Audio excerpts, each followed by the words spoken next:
Hi.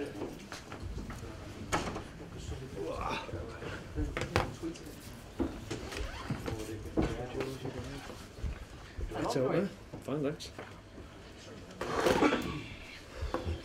Howdy, Chris.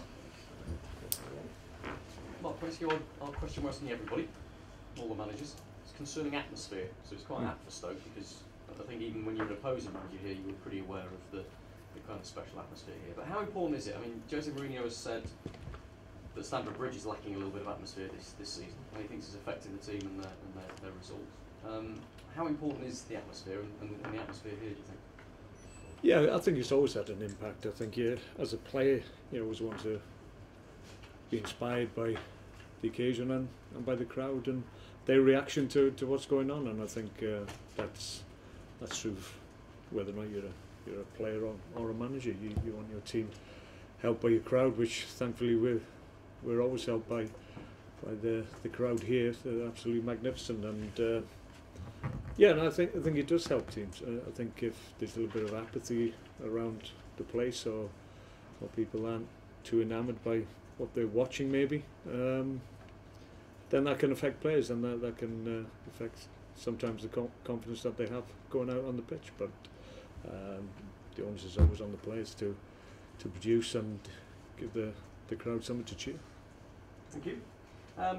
The last few games you've had reason to complain about refereeing decisions, shall we say.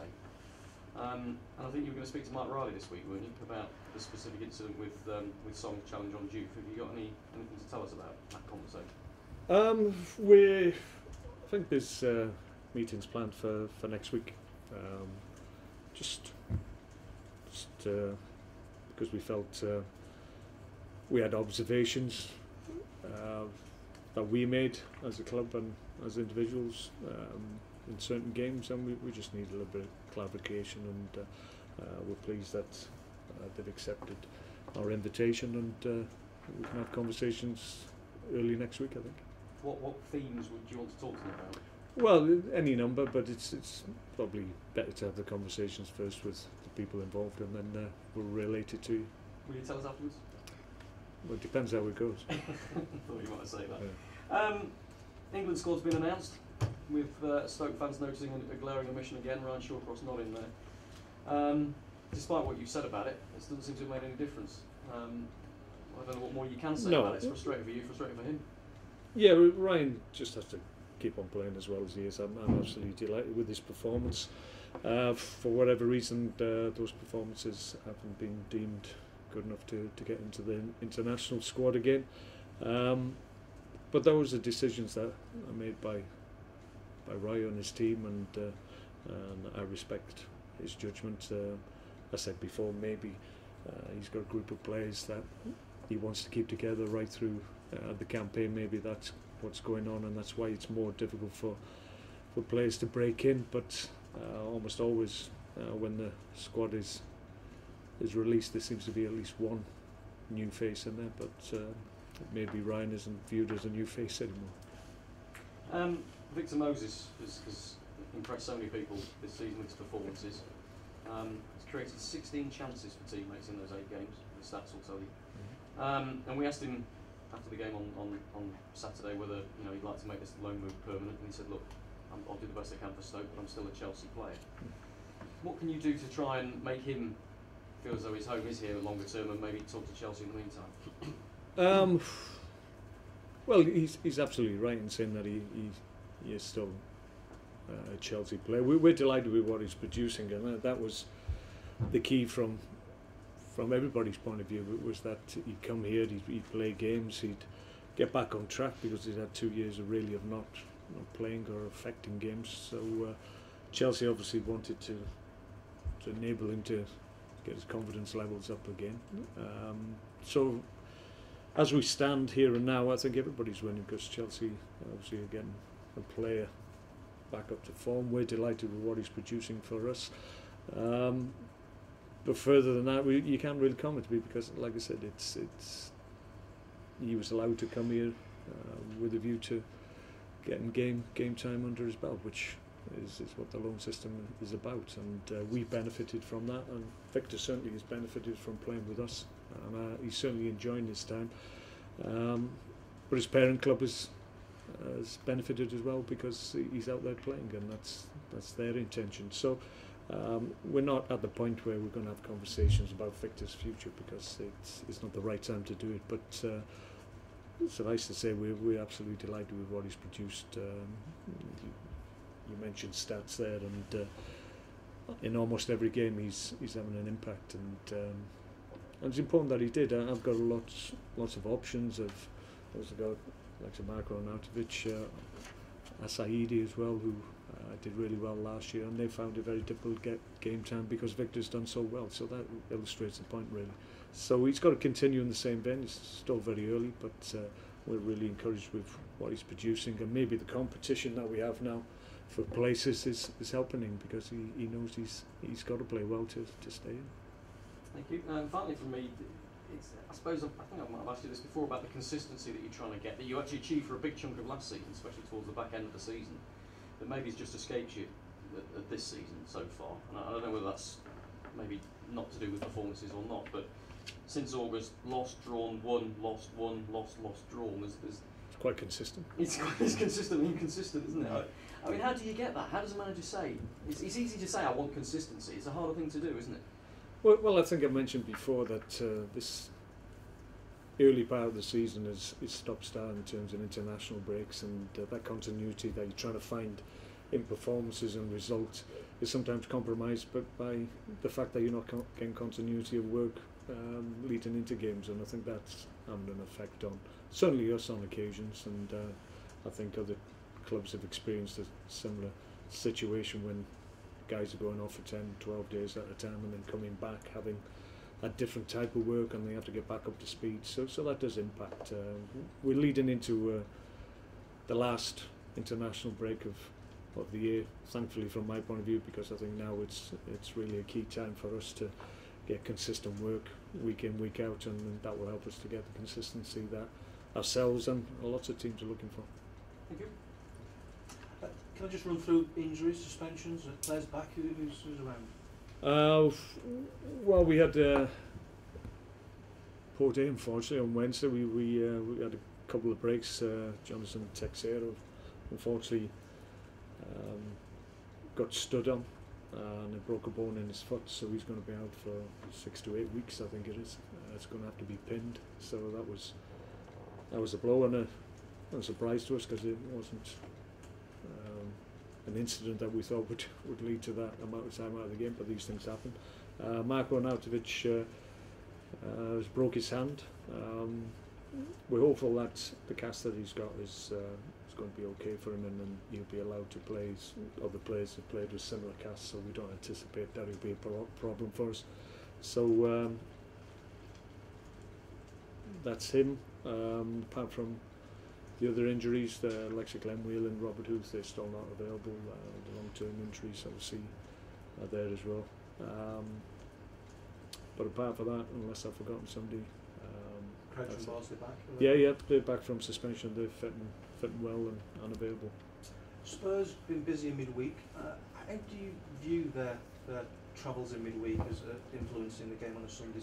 Some managers think they've got a big enough squad. Some will think they will hope maybe they're a bit tired. Well, it can have an impact. Sometimes it's dependent on where they're playing, obviously, and the length of time travelling. Sometimes it's dependent, and sometimes there's more of an impact when maybe you're away in Europe and then you fly back, then you've got an away game. I think it impacts more under those circumstances. That's not the case for Tottenham this weekend, so I don't anticipate it'll be too much of a problem. And like you said, they left any number of players behind as well, and they have got a very, very accomplished squad with lots of players that they can choose from. So any problems that people would maybe suggest could be a problem for them, I don't really see that, not on this occasion, because I think they will have had time to recover and recuperate, and they'll be ready to go, I'm sure. They've got an accomplished squad, but they just seem to be struggling again to find that word consistency. Surprised at that? Well, maybe given the reasons I tried to put forward earlier on, he's obviously dealing with that, and he has European games late in the working week as well. So I would imagine he's as frustrated as myself and other managers in terms of his working week, it is fragmented at this moment in time, and it's not easy to get the work on the training pitch that you feel you need to put in place. So maybe it is having more of an impact there. I don't know how their working week is structured, so I couldn't really comment on it, but maybe if you're looking for reasons, maybe that's one of them. And you're due a win, aren't you, in London, and due a win at Spurs. Stoke's record there and also in the capital just seems to be a bit poor in recent years. Puzzling, that. Well, yeah, that would, you'd have to say maybe our away form, full stop, not necessarily just in London, wasn't great.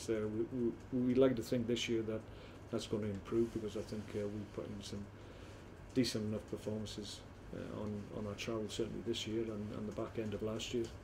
So we're hoping that's going to continue, certainly on Sunday. It's not an easy fixture.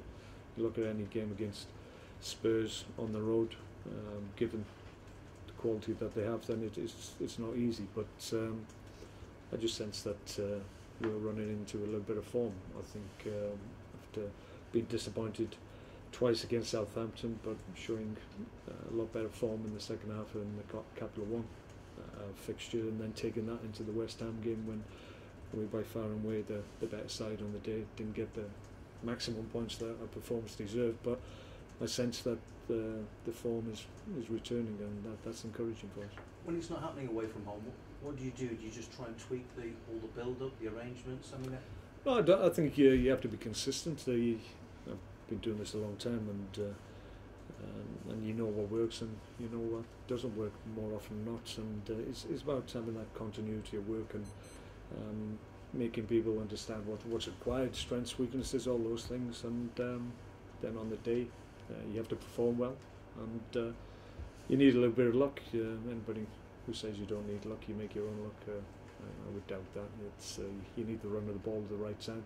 If you can score first as an away side, then that helps you as well. So lots of things have to come into place to obviously win away in the Premier League, which is very difficult.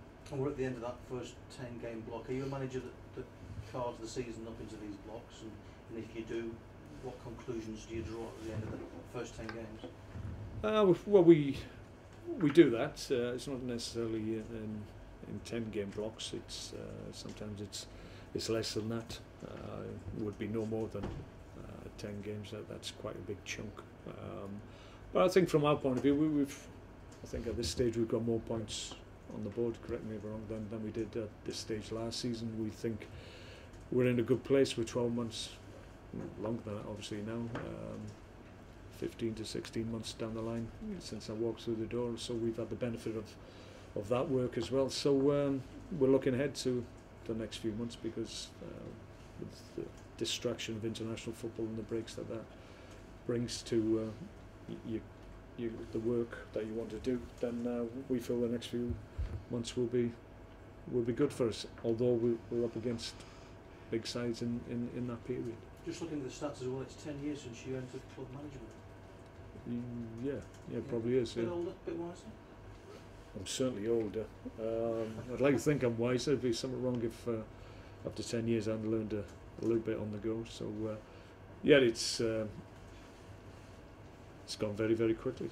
I've actually been a manager for longer than that. Obviously I was an international manager before a club manager, so to survive that long and still be talking to you guys as a person in charge of a Premier League club, I'll take as a feather in the cap.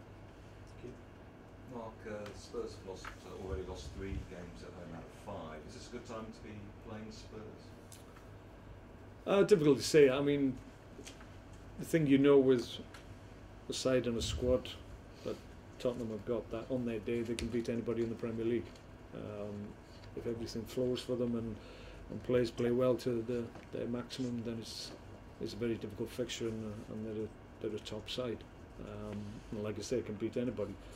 But I think if from our point of view, if there's any lack of confidence, then if we start well and we have the ability to show how confident we are, which we're in a good place in that regard at the moment, then that can affect the opposition, be it Tottenham or anybody else. So it's really up to us to make sure if there is any apprehension in the play, that our level of performance affects that. You have won at White Hart Lane when you were Blackburn manager. I think you won the last minute winner by Chris Sanders. Yeah. Do you remember that game? Is it? I remember thinking, what the hell's Chrissy Samba doing up there at this late stage in the game when we got a 0-0 draw in the bag, so maybe I wasn't as positive as I should have been and just let him go. But yeah, it was a great goal. If I seem to recall, I think he got it on the edge of the box and whacked it into the top corner, so we're all delighted. There was quite a reaction after the goal, so hopefully we have the opportunity to have a similar one at the weekend. And Mark, how big a loss is Glen Whelan long term? Well, the good thing, if it can be a good thing under this circumstance, given that we've lost a player that was a big factor for us, is that we've got good cover, we've got good quality in there. So if we didn't have that depth in our squad, then it would be more a concern for us. But I have to say, we've got the option of Jeff Cameron, who's come in, done okay. Steve Sidwell had the first start for a long time, and I thought he was excellent against West Ham. So we've been able to compensate for it, thankfully. Because he's been a very important player for club and country recently. Yeah, very much so. Yeah, so like I said, it's good that we've got the depth in the squad that we have, because if we didn't, then we'd miss him more. I know I've asked you about it a few times, but has he officially been withdrawn from the Ireland squad? No, I don't think that's the case. As a club, we don't think he's ready. He's not. He's training with the physios. He's making good progress, in fairness to him, because he's working exceptionally hard. But he's not joined in any training sessions with us. There's not a plan to do that. Probably Ireland are within the rights to call him up to be assessed, but our view is that he's not ready. I mean, if we had a game this time next week, he wouldn't be playing for us, because it'd be too soon and he'd be too much of a risk. But I know Glenn absolutely wants to be part of Ireland. It's really important to him, so I'm sure he'll meet up, and then the Irish FA have to make the correct decision. You said you'd hold talks with the FA. Have you had talks with them? I think our medical department have spoke to their doctor and whatever, and just given updates, but we haven't tried to influence that decision as yet. But I think it's for the Irish FA to really look at it and make a correct call on it. Okay. Okay. Thanks, Mark. No problem.